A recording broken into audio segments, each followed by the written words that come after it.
What we're doing here is making dentures for about 20 patients. We started early this morning taking impressions, extracting teeth, and tomorrow and the next day we'll have 20 patients getting dentures that essentially would never have dentures. They can't afford them. They would never dream of having teeth. They've got bombed out teeth, and we're going to fix that. We're going to make about 20 appliances, probably about 10 immediate dentures, 10 partials, 5 partials, probably 4 or 5 other like flippers or small appliances, just to replace 1 or 2 teeth. That normally is a 4 to 6 week process if you were going to a dentist, but we do it in 2 days. We have patients, she has really curved distal root on the maxillary. She has what? Really curved distal root. We broke the distal root, mesial distal. Yeah. We need your help to extract that out. Can you go around it with a handpiece and circumscribe it, roll it out? No, the tooth is out. It's the distal root tip that's in there. Okay, get the handpiece and circumscribe the root. Set up a handpiece. Okay. Take a burr and go around the root till you can get a little grip on it with the elevator. Okay. If it's got interceptal bone, take away the interceptal bone, but you can go around the distal too, buccal, distal, lingual, and get enough so you can tease it either with an elevator. Okay. Okay? It's better they struggle. When they come up here crawling, that's when I run back. They do better than they think, and they can help each other. They learn so much when they are able to work with the thing and then ask each other, and it brings out all their knowledge. Sometimes we have to help them. What's going on right here is this is the rotation schedule, and they've got it set up in they've got oral surgery, restorative anesthesia, assistance, sterilization, and what's going to happen is there's different shifts throughout the day, and everyone is in a shift.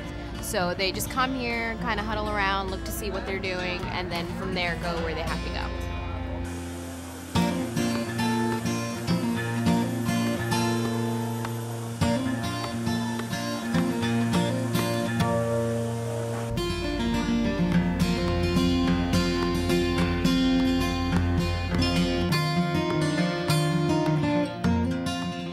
We couldn't do it without the students. They're great and they're a huge help, and this couldn't happen without the VCU students. They'll do anything you ask them to. They're working as hard as they can and doing everything they can. They're great.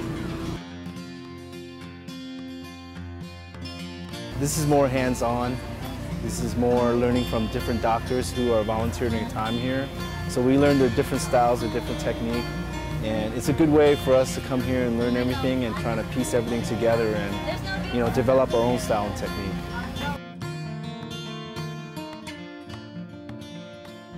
This is our duty.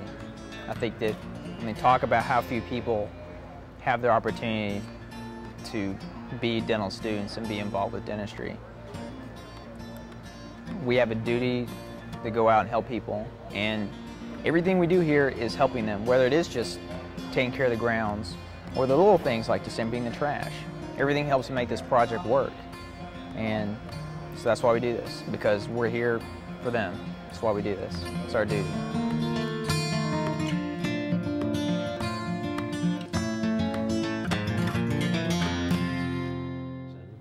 When we did our first project, that was in July of 2000, that we did the first MOM project in Wise, Virginia.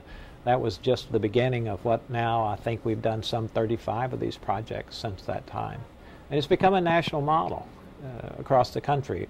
Next month we'll be going to, or this month as a matter of fact, be going to West Virginia to help them start their first project up there. And they'll be the 10th state that will be doing this project. So I think over the next 4 or 5 years you're going to see a number of other states taking this model, because it's easily reproducible, and being able to provide that same kind of excellent quality care to citizens of theirs that simply don't have access to good dental care.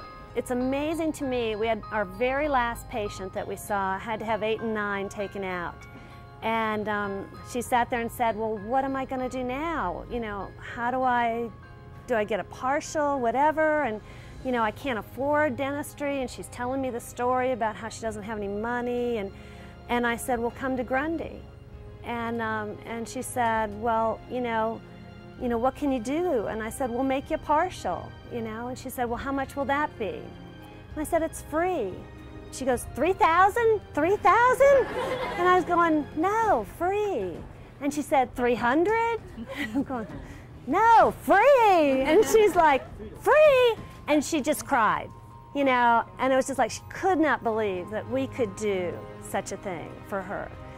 You know, the access to care problem has not been solved by government. It just hasn't. And yet right now, having seen 27,000 patients over the last 8 years, we are the most effective method for access to care as far as dentistry that there is right now. And we've been able to provide that not just in WISE, but in other areas, and we've repeated those areas continually. In order to be able to continue to reach these people and provide that experience for the students as well, we developed this idea for the WISE Satellite Clinic. It's an area that is desperate for dentists. And if we can provide educational experience as well as the service experience for students, what a great combination, you know, and provide that more than just a weekend a year. And I think we can develop this enough so that we can actually maybe take that idea and do it in some other places.